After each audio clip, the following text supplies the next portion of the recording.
Assalamualaikum warahmatullahi wabarakatuh. Selamat siang, salam sejahtera untuk kita semua. Yang terhormat Ibu Retno Martanti Endra Lestari sebagai dosen pengampu akuntansi biaya lanjutan Universitas Pakuan. Baiklah, kami dari kelompok 4 akan mempresentasikan tentang konsep dasar differential cost analysis. Next.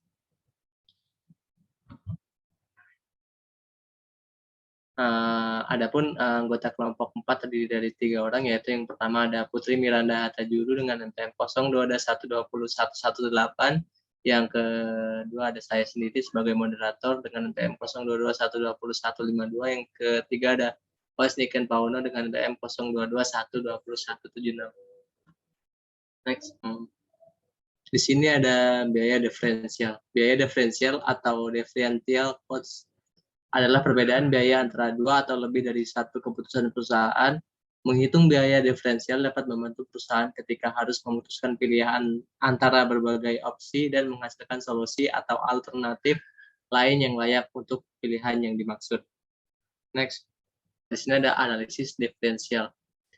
Biaya diferensial dapat berupa biaya tetap, biaya variabel, atau kombinasi keduanya. Eksekutif perusahaan menggunakan analisis biaya diferensial untuk memilih di antara opsi untuk membuat keputusan yang layak guna, sehingga akan memberi dan dampak positif bagi perusahaan. Metode biaya diferensial adalah proses akuntansi manajerial yang dilakukan pada spreadsheet dan tidak memerlukan entry akuntansi. Biaya yang diperlukan dalam melakukan analisis adalah yang pertama ada biaya peluang dan yang kedua ada sunk cost. Next. Di sini ada pentingnya biaya diferensial. Analisis biaya diferensial dapat menjadi alat yang efektif untuk digunakan perusahaan saat membuat keputusan yang dapat mempengaruhi aliran pendapatan dan laba, serta memberikan wawasan tentang alternatif paling hemat biaya yang mungkin dipilih perusahaan. Perhitungan differential cost dapat menjadi metode penting untuk menentukan bagaimana perusahaan menetapkan harga produk atau layanannya.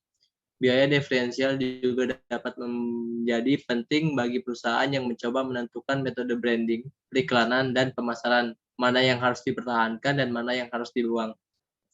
Menganalisis differential cost antara lain masing-masing alternatif pilihan yang dimiliki perusahaan dapat membantu menentukan di mana mereka dapat menghemat uang atau sumber daya mana yang dapat menghasilkan keuntungan secara lebih efektif. Oke, selanjutnya ada karakteristik biaya diferensial, yaitu berikut ini adalah karakteristik penting dari biaya diferensial, yaitu ada 4. Yang pertama ada analisis differential cost tidak dibuat di dalam catatan akuntansi, melainkan dibuat di luar catatan akuntansi. Namun, differential cost dapat dimasukkan ke dalam anggaran fleksibel karena mereka menganggarkan biaya pada berbagai tingkat aktivitas. Nah, yang kedua ada total differential cost dipertimbangkan dalam analisis biaya diferensial, biaya per unitnya tidak diperhitungkan. Yang ketiga ada total pendapatan diferensial dibandingkan dengan total biaya diferensial sebelum memilih tindakan atau mengambil keputusan perusahaan. Perubahan dalam pengambilan keputusan direkomendasikan hanya jika pendapatan diferensial melebihi biaya diferensial.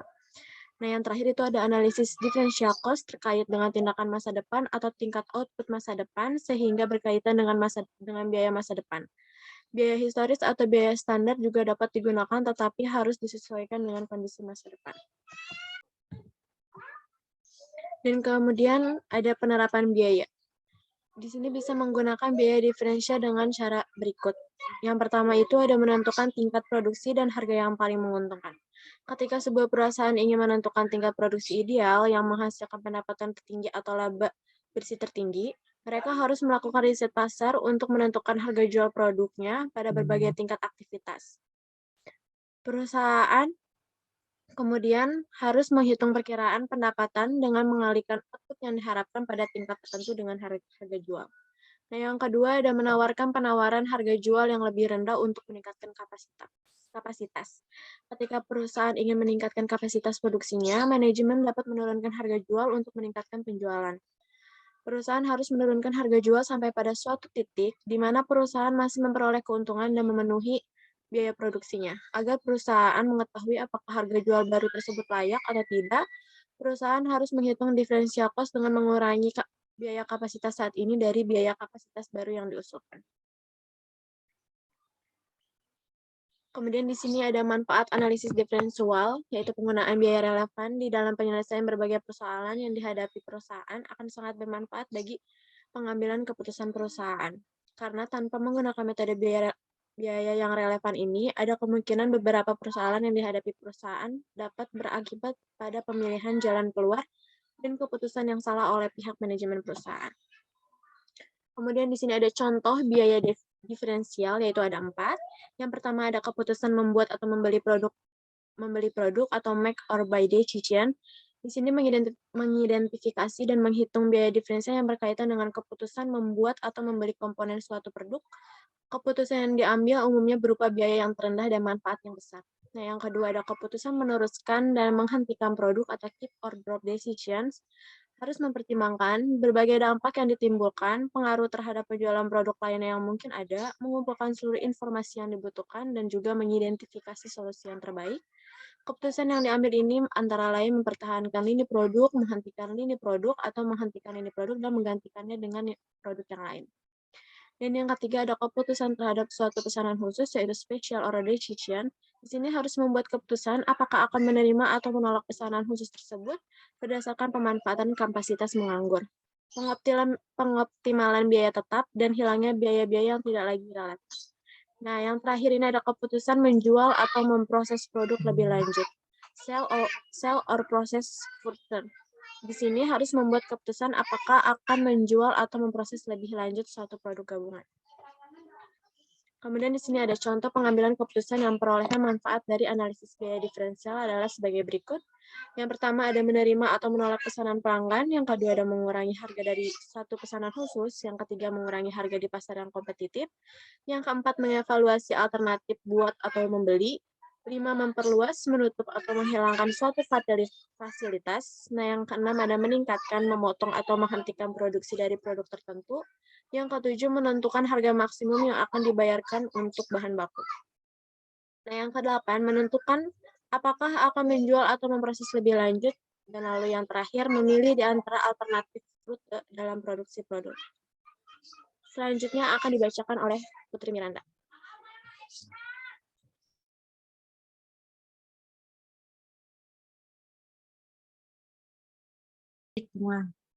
Tidak setiap persoalan biaya di perusahaan dapat diselesaikan dengan menggunakan analisis biaya relevan ini.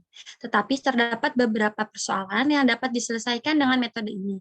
Antara lain meliputi yang pertama menerima pesanan tambahan, menurunkan harga pesanan khusus, keputusan untuk memproduksi sendiri atau membeli, keputusan untuk menutupi fasilitas, keputusan untuk menghentikan produk tertentu, dan keputusan untuk memperoleh lebih lanjut atau tidak. Saya memilih contoh yang pertama yaitu menerima pesanan tambahan. Tetapi pihak perusahaan memiliki pihak untuk menerima pesanan tersebut karena perusahaan belum bekerja sesuai dengan kapasitas terpasang. Perusahaan memiliki peluang untuk memanfaatkan mesinnya sesuai dengan kapasitas optimal. Persoalannya adalah pada harga jual, jika perusahaan menghadapi kasus seperti itu, maka perusahaan dapat mempergunakan analisis biaya diferensial untuk menyelesaikan persoalan seperti itu. Next. Selanjutnya ini ada contoh perhitungan. Berikut ini mungkin dapat membantu memperjelas pemanfaatan analisis biaya diferensial dalam menyelesaikan persoalan menerima atau menolak pesanan tambahan. Kapasitas produksi PT Panen Raya per bulan adalah sebesar 18.000 unit. Pada bulan Januari 2002, perusahaan telah memproduksi dan menjual 10.000 unit dari produksinya di bulan dengan harga 14 juta per unit. Biaya yang dikeluarkan untuk memproduksi 10.000 unit tersebut adalah sebagai berikut. Biaya bahan baku langsung 20 juta, biaya tenaga kerja langsung 35 juta, biaya overhead variabel 15 juta, biaya overhead tetap 24 juta, biaya pemasaran variabel 10 juta, biaya pemasaran tetap 4 juta, biaya administrasi 9 juta, sehingga mendapatkan totalnya 117 juta. Setelah menjual 10.000 unit produknya, salah satu langganan PT Panen Raya, yaitu PT Pelangi, pada akhir bulan Januari 2002, mengajukan penawaran pembelian sebagai 6.000 unit produk PT Panen Raya, dengan harga 10 juta per unit. Pertanyaan ini, bisakah penawaran tersebut diterima dan mengapa? Next. Nah, untuk memproduksi 10.000 unit produksinya, PT Panen Raya mengeluarkan biaya total sebesar 117 juta. Jika perusahaan menghitung total pengeluaran sebagai dasar untuk menghitung biaya per unitnya, maka akan diperoleh nilai sebesar 11.700 per unitnya. Didapat dari 117 juta dibagi 10.000 unit. Jika menggunakan dasar perhitungan seperti itu, maka penawaran harga sebesar 10.000 per unit dari PT Pelangi jelas tidak dapat diterima. Tetapi pihak manajemen PT Panen Raya dapat menggunakan analisis biaya diferensial untuk dasar pertimbangan menerima atau menolak pesanan tambahan dari PT Pelangi tersebut. Dari total biaya sebesar 117 juta yang dikeluarkan perusahaan untuk memproduksi 10.000 unit produk, perusahaan mengeluarkan biaya variabel sebesar 80 juta dan biaya tetapnya sebesar 30 juta. Biaya tetap sebesar 30 juta itu adalah biaya yang harus dikeluarkan perusahaan untuk kapasitas produksi sebagai 18.000 unit per bulannya. Sedangkan pada bulan Januari 2002, PT Panen Raya baru memproduksi sebesar 10.000 unit. Jika kemudian volume produksi perusahaan itu dinaikkan menjadi 18.000 unit per bulan, sedangkan pada bulan Januari, maka perusahaan tidak perlu mengeluarkan biaya tetap tambahan lagi. Next. Di sini contoh perhitungnya, oleh karena itu untuk tambahan produksi di bulan Januari sebesar 6.000 unit, perusahaan tidak perlu membayar biaya tetap yang dikeluarkannya, karena hanya menggunakan kapasitas produksi yang menganggur. Perusahaan cukup mengeluarkan biaya variabel saja untuk memproduksinya 6.000 unit tambahan tersebut. Untuk memproduksi 10.000 unit pertama, perusahaan mengeluarkan biaya variabel total sebesar 80 juta. Dan untuk perusahaan tambahan sebanyak 6.000 unit tersebut.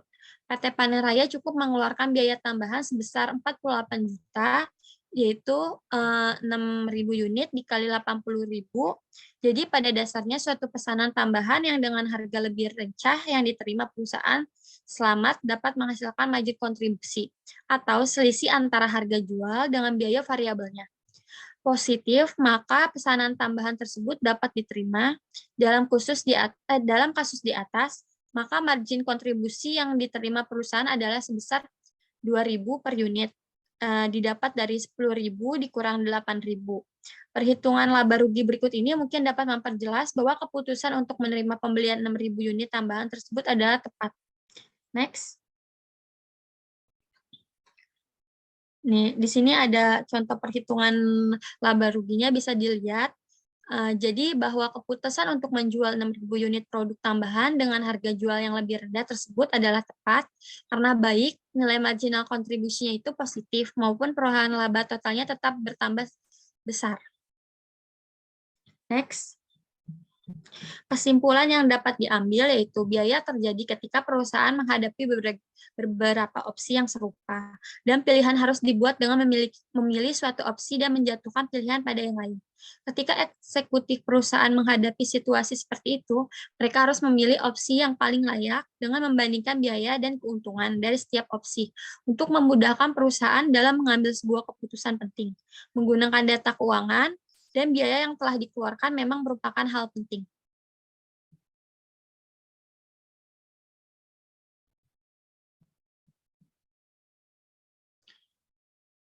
Sekian dari kelompok kami, kurang lebihnya mohon maaf. Wassalamualaikum warahmatullahi wabarakatuh.